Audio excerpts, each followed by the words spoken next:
Have you ever wondered what it takes for your favorite Topps baseball card, a rookie light-up, or an all-time Hall of Fame legend to land in the palm of your hand? What if we told you the journey starts long before a player swings for the stands or even before the artist sketches a design? It starts somewhere a little less obvious, deep inside the forest, among trees, pulp, clay, and a whole lot of chemistry. Welcome to Industria, where we uncover the fascinating processes behind the manufacturing of items inside the factories. So grab your snacks and let's go! In today's episode, we're taking you behind the scenes. This is the real journey of one of America's most iconic collectibles. The cards don't start their journey at the Topps offices or print shops, but in the forests.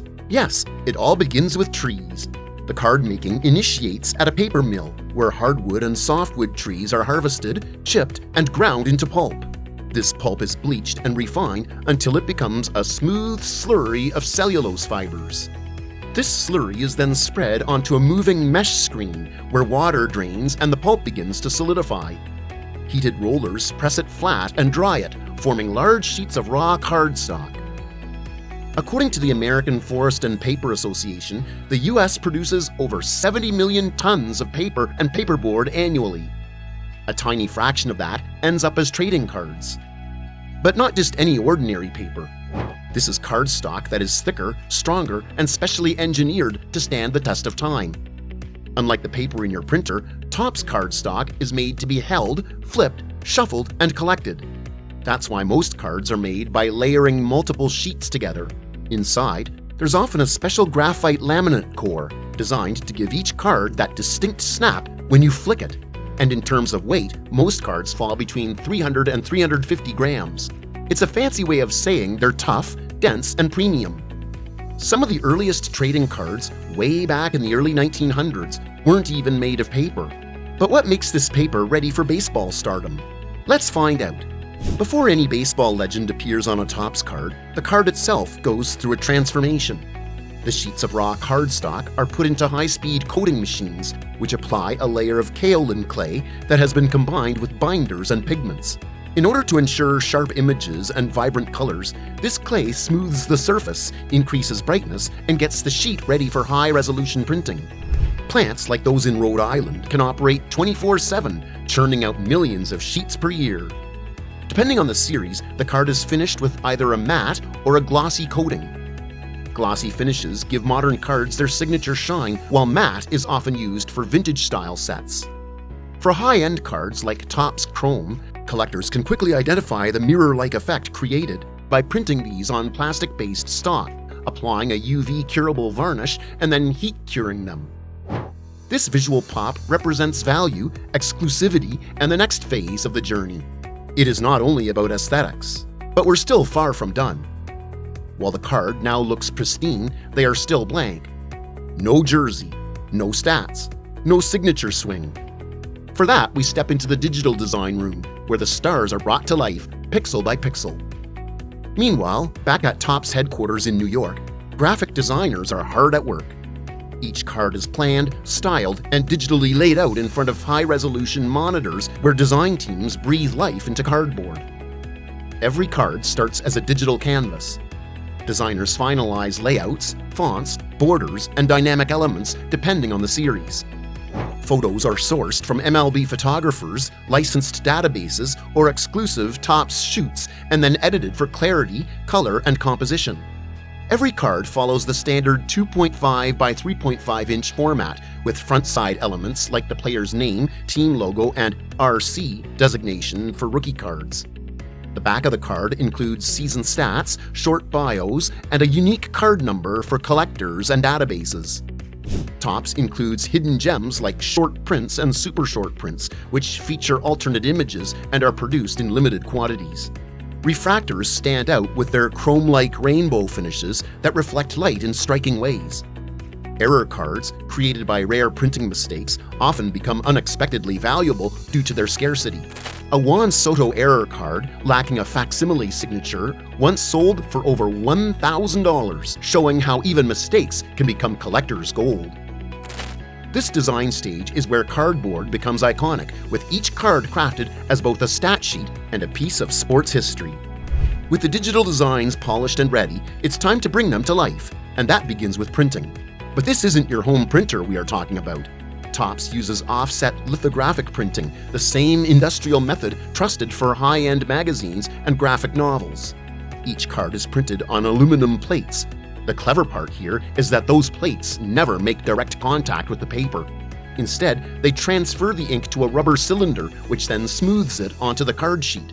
This offset technique ensures that the image remains clear and colorful even after millions of prints. Each huge sheet carries between 100 to 132 cards, and even the smallest misalignment of 0.2 millimeters can damage the batch. Topps technicians inspect sheets with magnifying loupes, spotting inaccuracies before they become costly mistakes. For the ink, they use UV and soy-based inks depending on the card type. UV ink dries instantly under intense light, creating smudge-proof, ultra-vivid prints. And for those glossy chrome cards or shiny holographics, they head to special machines for foil stamping and metallic layering. Topps prints over 500 to 800 million cards a year. That's nearly 2 million a day. You have seen those cards with shimmer, sparkle, or glisten like chrome. They are the showstoppers of any collection. Here's where the real magic happens for Topps premium and collector-grade cards. Cards like Topps chrome refractors don't just shine, they dazzle. That shimmer comes from a process called hot foil stamping, where a heated metal die presses a thin layer of metallic foil onto the card's surface using both high temperature and pressure. The result? A brilliant rainbow-like finish that dances with the light, giving each card a unique, eye-catching look. In many sets, refractors appear once in every 12 to 36 packs, depending on the edition and year. Meanwhile, embossing adds a tactile dimension. Using sculpted metal dies, select elements like player portraits, team logos, or series insignias are physically raised off the surface. This gives the card a 3D texture that both enhances visual appeal and helps differentiate premium inserts from standard issues. On the production line, however, not all cards follow the same path. Some people take a detour to get to therapies that truly make them different. For example, Topps chrome and other premium inserts are printed on chromium-coated or high-gloss paper, which gives them a smooth, mirror-like look. Although they must be handled carefully to avoid warping during production, foil stamping and cold foil procedures add metallic luster and a sense of luxury.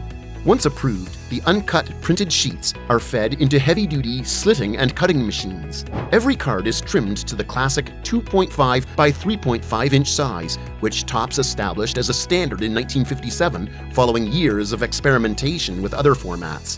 Why this size?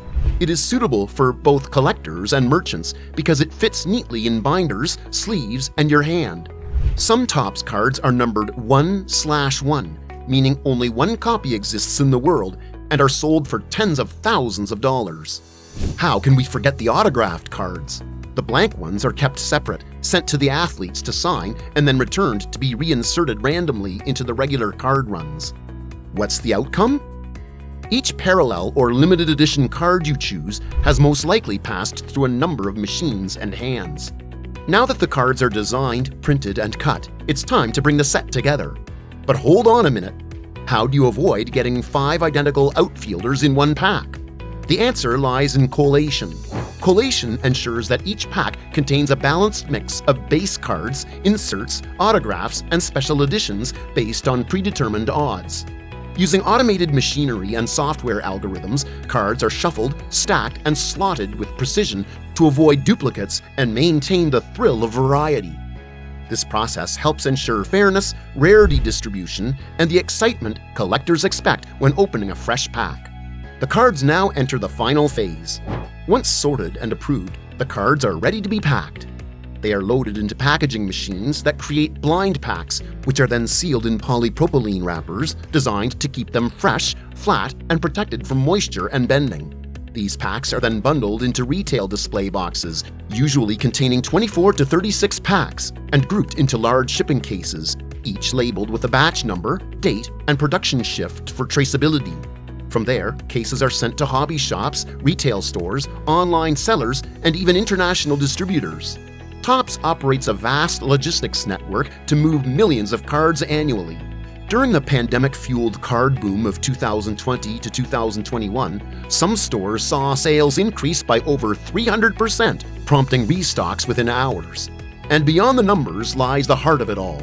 Those packs arriving in the hands of collectors, sparking joy, nostalgia, and the thrill of discovering a rare pull. Imagine holding your favorite Topps card. Remember, it is more than just cardboard. It's a slice of baseball history shaped by forests, factories, printers, and passionate hands. From raw pulp to polished packaging, each card undergoes a precise journey through digital design, offset printing, foil stamping, and expert collation. Whether it's a base card or a rare refractor, it carries nostalgia, innovation, and the spirit of the game. With over 500 million cards produced annually, Topps blends industrial might with collector heart. So next time you open a pack, remember, every card tells a story, bridging generations through the timeless love of baseball. And there you go, how the Topps baseball cards are made. Don't forget to like, share, and subscribe to Industria, and if you're interested in finding out how the Pokemon cards are made, then you must check out the video on the channel. And let us know in the comments what stuff we should dive into next.